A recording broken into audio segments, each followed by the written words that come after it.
नमस्कार, सन्ध्या पाण्डे होम च्यानलमा हजुरहरूलाई स्वागत छ। आज म हजुरहरूको माझ चनाको दालमा ढिक्कर बनाउने तरिका लिएर आएकी छु। यसलाई हाम्रोतिर ढिक्कर भनिन्छ भने हजुरहरूकोतिर फरक नामले पनि चिनिन्छ होला। यसलाई बनाउने तरिकाबाट भिडियो सुरु गरौँ है त।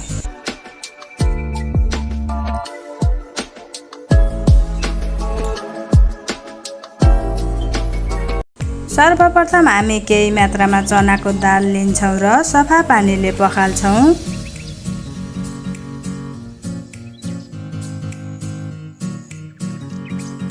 यता दाल पकाउनको लागि कुकरमा तेल राख्छौँ।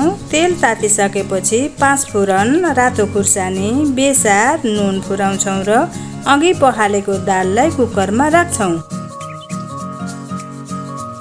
अब हामी यसमा केही मात्रामा पानी राखी कुकरको बिर्को लगाउँछौँ र 5-6 सिटी लाग्नसम्म दाललाई पाक्न दिन्छौँ। ढिक्कर बनाउनको लागि हामी गहुँको पिठो प्रयोग गर्छौँ र पिठोलाई पानी राखेर सुक्खा रोटीको जस्तै डोब बनाउँछौँ। अब हामी डोबलाई सानो सानो डल्ला बनाई सुक्खा रोटी आकारमा बेल्छौँ। बेलिसकेको रोटीलाई धारिलो गिलासले सानो सानो गोला आकारमा यसरी छुट्याउँछौँ। अब हामी यी साना साना रोटीबाट यस्तो आकारको बुट्टा बनाउँछौँ।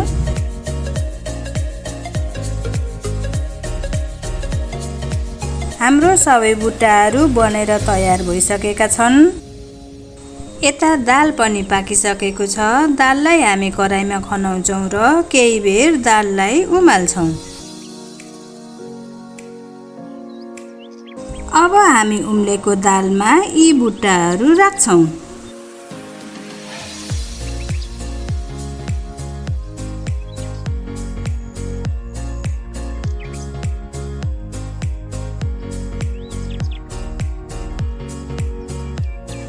यसलाई हामी 8 देखि 10 मिनेटसम्म छोपेर पकाउँछौँ। ल साथीहरू, अब हाम्रो ढिक्कर पाकेर तयार भएको छ। ढिक्करलाई यसरी पकाउँदा एकदमै स्वादिष्ट हुन्छ। यसलाई हाम्रोतिर ढिक्कर भनिन्छ भने हजुरहरूकोतिर ठाउँ अनुसार यसको नाउँ पनि फरक फरक हुन सक्छ।